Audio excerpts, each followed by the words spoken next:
Welcome to HealthAide Chats. I'm Barry, the co-founder and CEO of HealthAide. We democratize health information from health experts like Jeff here we have today to optimize your health and performance, particularly with a focus on preventive health. Welcome, Jeff. Thanks, Barry. Great to be with you. So Jeff is a very special guy. He's had a great, interesting and multifaceted career in an area of sport and psychology. Did you want to tell us a bit more about yourself, Jeff? Well, I've been in the field now for almost 25 years and working with athletes in multiple sports. Tennis seems to be the most common, and what I'm working with the most now: junior players, college, pro, certainly league players, recreational players as well. And I have a few others that have joined me on my team, Mental Edge and Fearless Tennis. And I found my way to sports psychology by feeling deeply that I was not playing the way I felt I could. I was not hitting through the ball specifically. I wasn't playing loose and free as I liked. I discovered that feeling sort of a bit randomly, which really triggered me to go back to school and learn about the mind, body, and sports psychology and the brain and so forth, and became licensed as a clinical therapist and specializing in sports psychology. And I've continued to play myself. I played juniors, college, professionally for a few years, and I still compete on the senior tour. Great. And did you say humbly you were world number one, or you're currently being involved? I was number one in the world in the 35 age division. Wow. And I won 35 worlds in the 45 worlds. Yeah. And so I still love to, play the nationals and here in the US. I hope to play the world championships next year. Yeah. So still going. Yeah. I enjoy the game so much. Yeah. Great. And you're based in Northern California. In Northern California. Yeah. I've been here about 25 years now. Yeah. Fantastic. Yeah. So, on that point, we want to sort of extend the discussions from there around how people can optimize their performance, particularly in an important but possibly under discussed area around like mental health or mental resilience, mental performance. Mm-hmm. So I'm a recreational tennis player myself. I play weekly, and it's hard for me to get better, and it's kind of like frustrating at many times. Sometimes you have great games, and then sometimes you don't, and then you feel like giving up. I've got two kids, one 2.5 and one 4, that they've started really early programs in tennis. Not that I want them specifically to be tennis players, but I think it's a great social sport and tool. It just gives them a bit of a ride on a Sunday morning than sleeping in. And the program that I've sent them to does eventually lead to more serious ones if they're interested in that. And there's a bit of multi-sport activities there too. So we can start off. Yeah. So you're saying a lot of the people you coach are juniors that perhaps aspire to become pro eventually. And they've got other commitments, juggling like academic pursuits and the rest of it. What's your take on that currently in 2022? What's the current evidence? What are the trends you're seeing with parents during or after COVID? Oh, yeah, it's quite a question these days, isn't it? Well, I think, the Varsity Blues incident that happened a couple years ago certainly does tell a story, right? In terms of the level of pressure, in terms of getting kids into good colleges in the US. It's still, the pressure has increased significantly over the years for parents and kids really wanting to play college tennis. And at 10 years old, the kids are already thinking college tennis or professional tennis. And it's become a path that it can be quite unhealthy in many situations. Parents overrating their kids, and I think it's sad to see and hear some of the stories, in terms of just that level of pressure. But it really needs to be done the right way, and it's a tough answer because every kid is different. Every family has their own sort of structures, but it can be laden with tremendous pressure on winning and losing, which unfortunately can stunt development. So yes, the pressure is enormous. The vision is early now with parents and kids, and trying to find the perfect solution, whether that be an academy or different pros and Yes. impatience. There's a number of things that are happening right now. So, and we know the statistics of how many actually make it professionally. And I would say that D1 college tennis, while maybe a goal and a worthy one, Division II, Division III in the US is still very good tennis, and not to mention very, very good schools academically too. Very interesting. There's a research from your association in the US that suggested that playing tennis regularly for kids actually, I don't know if it was a cause and effect relationship, but there was an improved academic performance, or they generally scored higher at school. Do you know much about that area particularly? Why? Say again, that they perform better in school. In school, relative what? Relative to not playing tennis. That their success academically Correct. was higher than those who actually pursued tennis. No, the ones that pursued tennis had academically higher results than didn't. I see. Well, on one hand, I haven't heard that exactly, that research. That being said, when you are that disciplined and you are becoming a competitive junior player, of course you are putting in tremendous hours, which means your structure, your discipline, it's built in. The academics, the studying is part of that discipline that you develop. And so if you're not doing well enough in school, tennis is going to be compromised. So they can go hand in hand, and what do? You give, if you want to get something done, give it to a busy person, right? So sure. There's that. And then of course, if you don't have structure, you don't have goals and so forth, and you're not playing sports, you can certainly procrastinate and waste time, and you don't learn those important skills.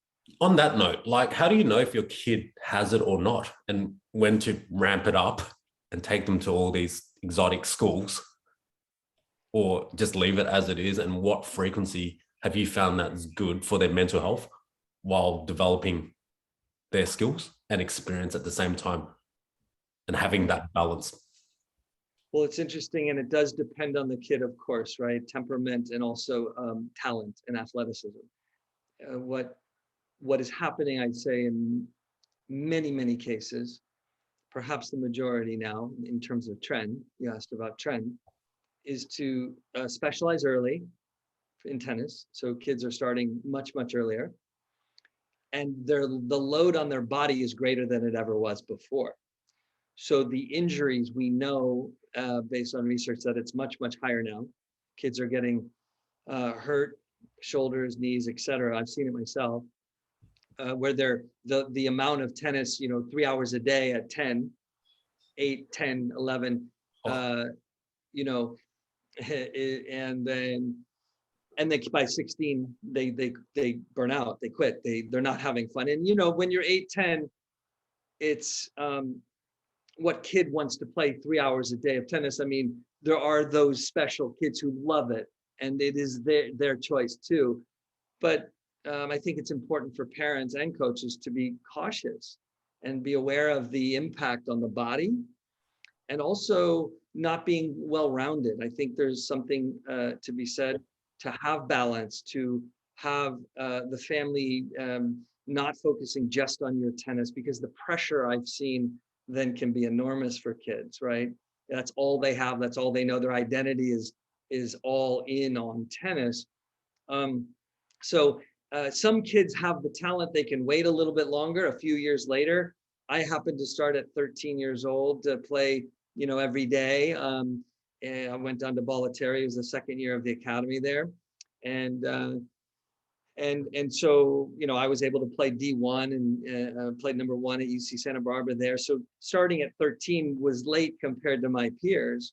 I was able to make up for that in passion. I'm still playing, which is perhaps the biggest win of all. But so I think it's just important to be extremely cautious before 12 years old in terms of the body physically, and not to mention emotionally. Kids are melting down at 11, 12. All they can think about is winning and losing. So you're potentially stunting their growth because they're so emotional. They're hijacked. They don't have any tools, which is why mental training is becoming more accessible, more available, and more talked about, which is good. And it takes a special sort of art and science with young kids to give it to them. They can learn it. It's harder, but they can learn it. So anyway, those are some thoughts initially. Very interesting. Have you read Andre Agassi's biography? Yeah, of course, a couple times. Yeah. Mm-hmm. Yeah. Well, it's a good example, right? And Yeah. And he grew and evolved over time. Yep. And it took some knocks, but yeah, absolutely, that level of that was pretty extreme. And that kind of repetition, hitting balls the right way, it's another aspect is making sure the technique is right from the beginning. If you get it right early, that's a tremendous advantage, of course, than if you're trying to fix grips at 14 or 15, right? So that technical, getting that clean early is really crucial. And if you can get that foundation, I think you can, you can be a little bit more mindful about the amount of load, quantity that you expose these kids to, Yeah, because I just bought his Andre Agassi. I bought his course just out of interest. Like, he's got an intermediate training course on Udemy, and he actually talked about mental health and things like that. And he said the biggest lessons he wants to share to the world is the fact that it's not about winning and losing, which relates back to your first point at all. And it was completely wrong, and it basically stuffed up his life as a result of that. And that, there's this kind of spiritual development element to it, around staying present. Exactly. And all that stuff is crucial. Enjoying the moment. Exactly. Yeah, exactly. Which is very interesting, because I'm guessing from a psychological point of view, winning and losing really causes anxiety and depression and all sorts of things, right? Like whipping you from one side to the other on extremes. That is the winning and losing, and the outcome is the thing that the one thing we don't have control over. We have some control, partial, right? Yep.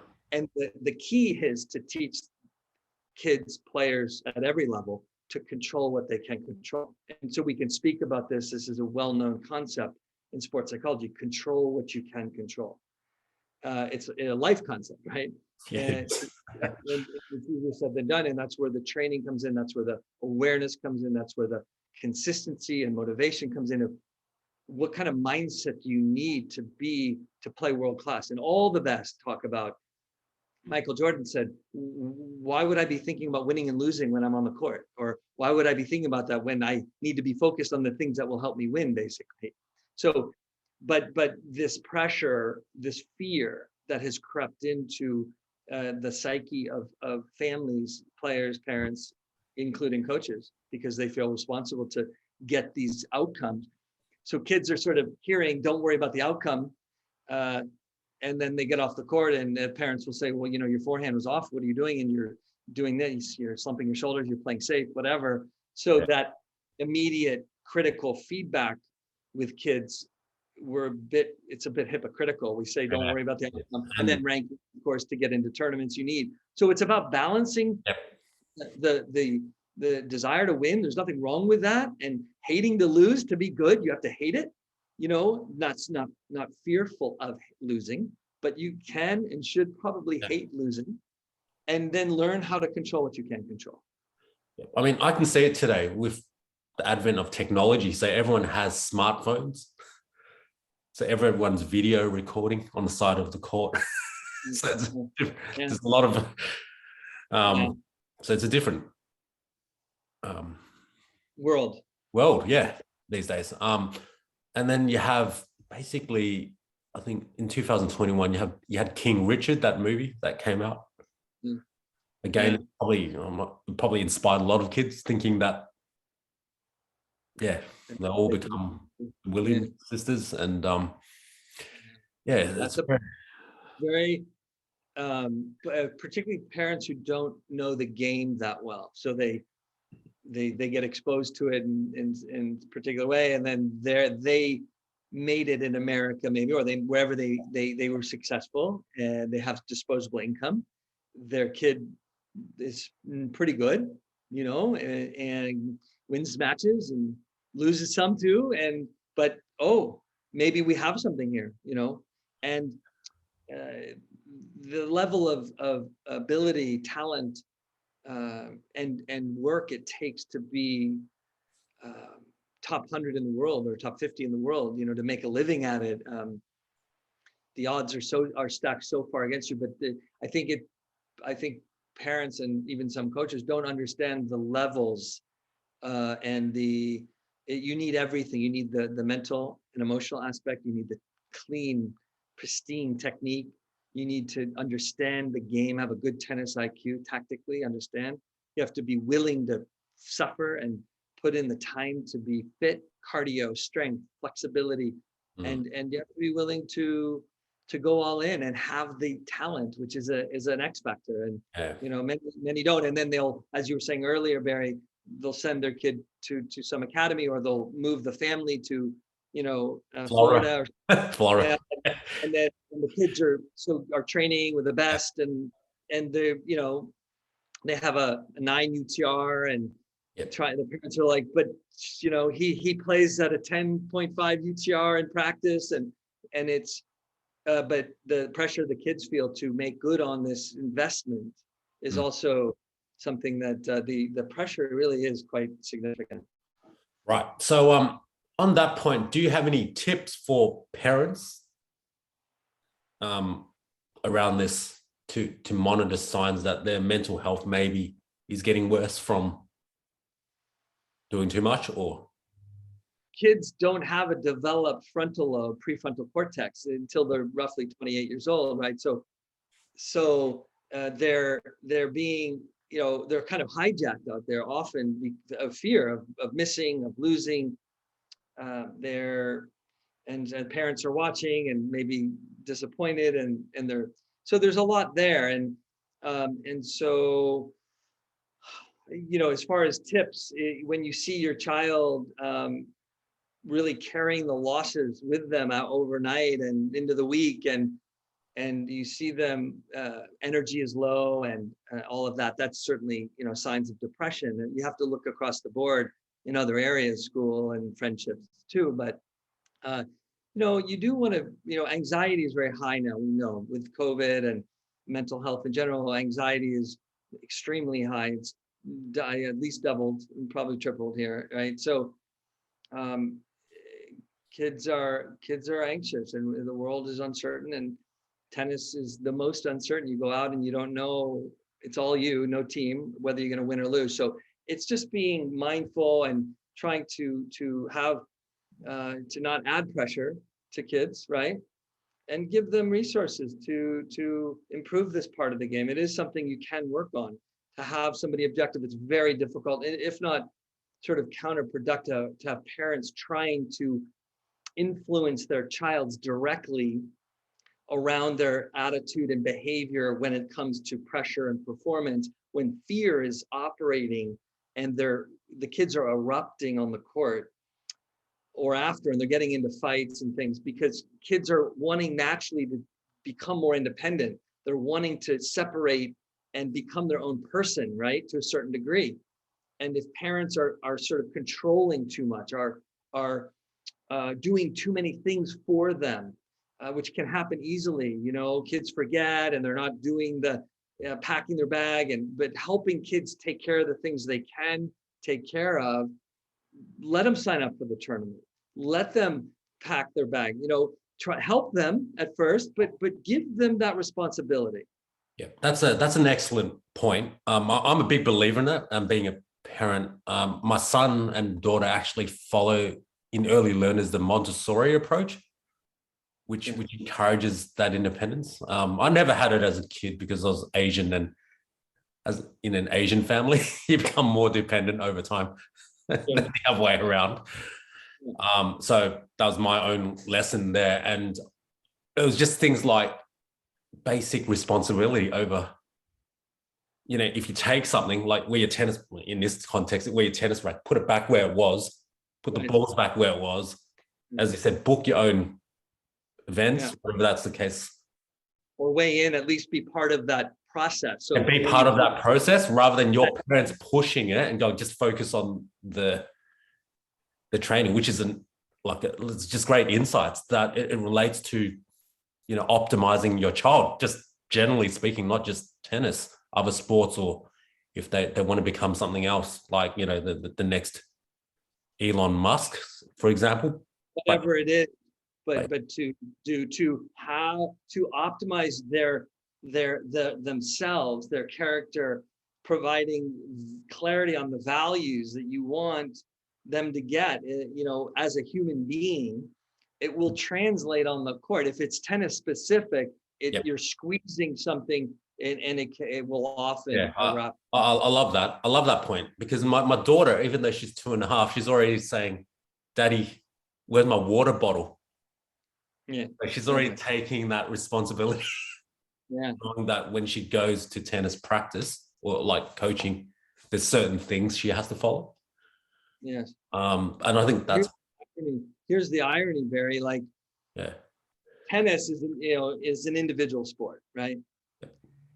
And if you usurp the kids' autonomy, their sense of independence and confidence, sense of mastery, there they are in the third set, break point, and they don't know what to do. They don't know if they should adjust this or that, and they don't have the sort of that initiative, that independence to make adjustments or to make changes, basically, and play for themselves, play on their own quote terms, and not just for somebody else. So this autonomy and giving them a chance to be part of the process is essential. And I would just want to add that different cultures operate differently, right? So in the Asian culture, there is more respect, for example, for adults, for elders. Yes. And so kids are more amenable to hearing feedback and direction. Now, that can go awry in a very bad way too, depending on the kind of kid and how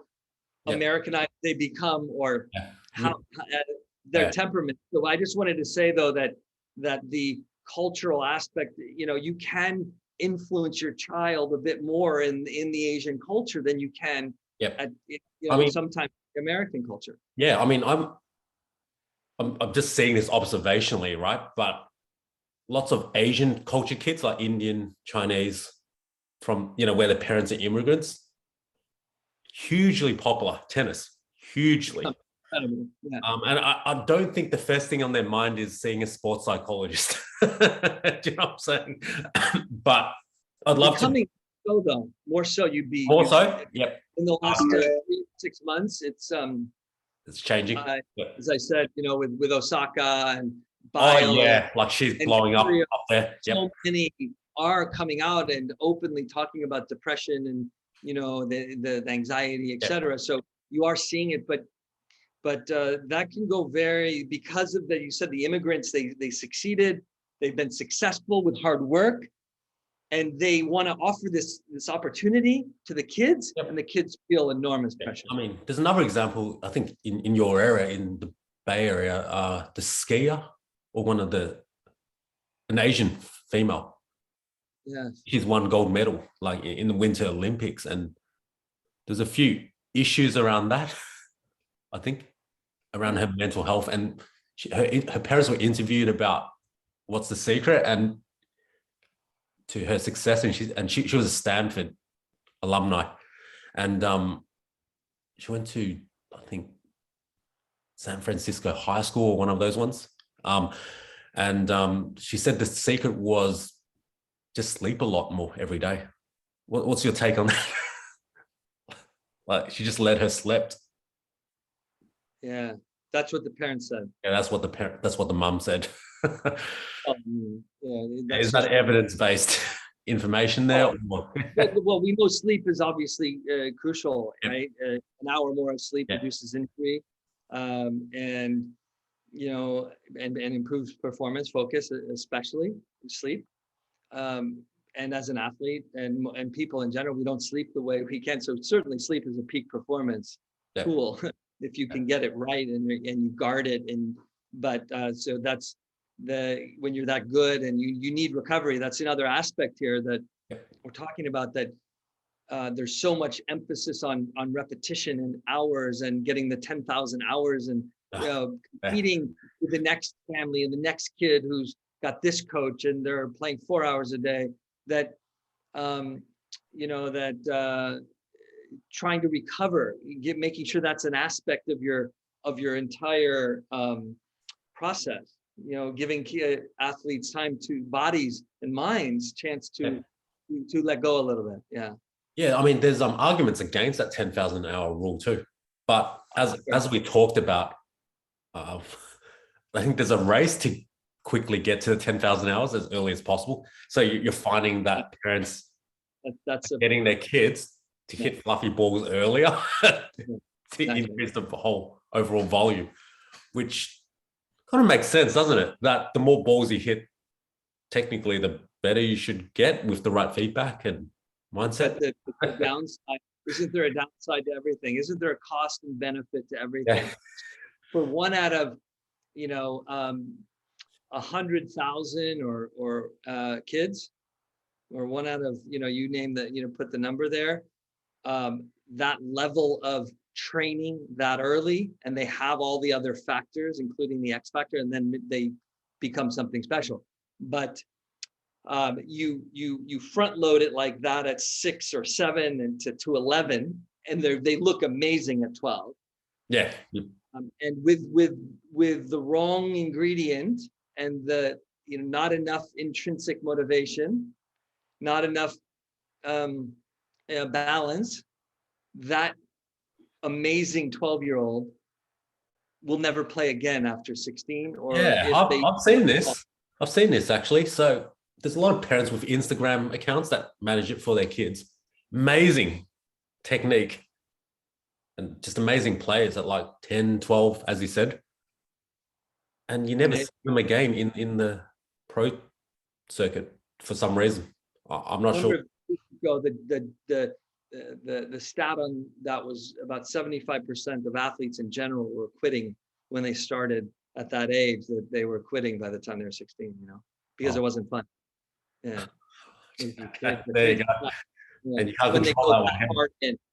When you go that intensely in that early, it's so if you do go intensely like that, you just have to be aware of the importance of some of the things we're talking about, so the ride there is as smooth as you can make it. And let's face it, I mean, tennis is a pretty extreme sport in many ways, playing 5-setters.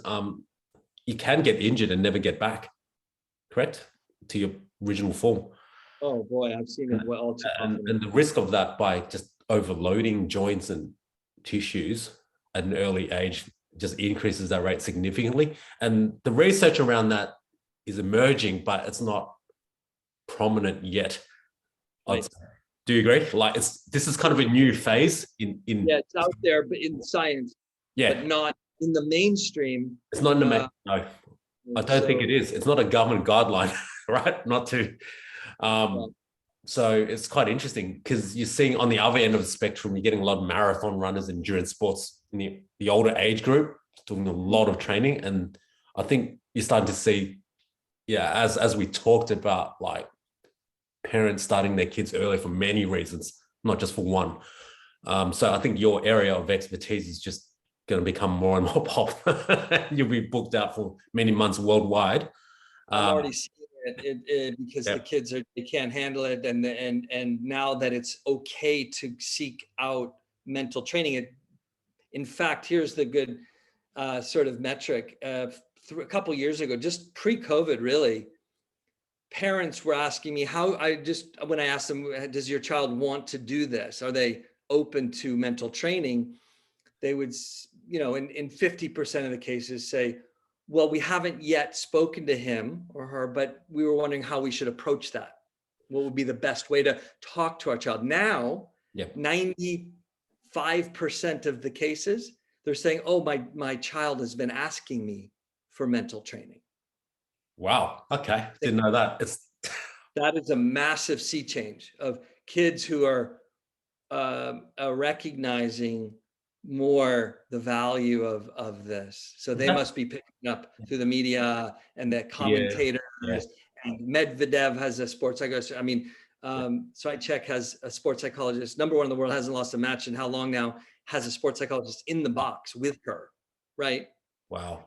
So it's just becoming more like, of course you would go have somebody who specializes in the mind. I think we all need it in many ways, not even in just sports. Like, I think sometimes someone like Elon Musk needs it. He loses emotional control, right, on Twitter. I wonder what's going on there. Like, yeah. I mean, it's a lot of power and a lot of yeah. The mind is a very powerful tool. Yeah. It can be well or not. Mm-hmm. Yeah. So, if people want to get access to you, I think there's two aspects. There's either parents that just want to learn about it, so they're aware of when to engage in a sports psychologist, for example, or what to do with what they can do independently to self-manage and prevent things like this from happening, as well as optimizing their kids' mental resilience. Because I think that's a key, absolute critical aspect in this world, this mental side. And I think it's becoming a bigger problem overall, with COVID, anxiety associated with that, with the complexity of how much information kids get on social media. Yes. It's just insane. So even work from home, right? Like that's even causing a lot of mental health isolation issues with workers. For sure. And a lot of these probably try to get out and play tennis and, get a bit of social connection, etc. So to access you, I know you've got a book, you've got a course, you also provide virtual services. Could you tell me a bit about that, if any of our audience would like to reach out to you, or do you have any blogs and things where they can learn more about you? Yeah, I would say the first step would be to go to my website and fearlesstennis.com, sign up for a newsletter that will be being revamped at the moment. You'll get a weekly newsletter, eventually some weekly tip type thing. My course, 2 courses are available there. One, Fearless Tennis, takes players really through the process of how do you become more mentally tough, if you will. How do you manage emotions? How do you play looser and hit through your shots, which is probably the number one issue with players, is how do you let go? How do you, really commit to your shots and play on your terms, as I said? How do you focus for that long when kids are very distracted? How do you focus? What does that look like? How do you train that? So the Fearless Tennis course really helps players individually do that. The Getting Tight course is specifically around anxiety and nerves and how do you manage tension. It's a match that I played against Francisco Clavet, number 17 in the world, before, with wins over Agassi and Hewitt. And I played him. I went 3 sets with him, and I played him 2 years ago. And it was an interesting. I talk about the things that I did well and where I fell in the traps. With Craig O'Shaughnessy, who's very popular in terms of his strategy and tactical analysis of matches. So we had a very in-depth conversation of the match and how it relates to players developing the mental, fortitude and mindset, coupled with the right tactical play for their game, for their game styles. So it's a really interesting combination of the two. And then I think lastly, then it would be to contact me, via the website. Yes. If there's interest in individual consultation, myself or some of my partners could certainly see some of the families and get them on the right track. Sounds great. Yeah, thanks for your time, Jeff. My pleasure. We'll see you again with new digital products, which we'll probably be working on in the pipeline over time. And we'll see how everything goes to share the mission. Yeah, no, it's great, Barry. It's great to connect with you, and a lot of work to be done here. And hopefully, people will get this information so they can start making these good decisions. Thanks so much, Barry. All the best. My pleasure. Thanks, Jeff.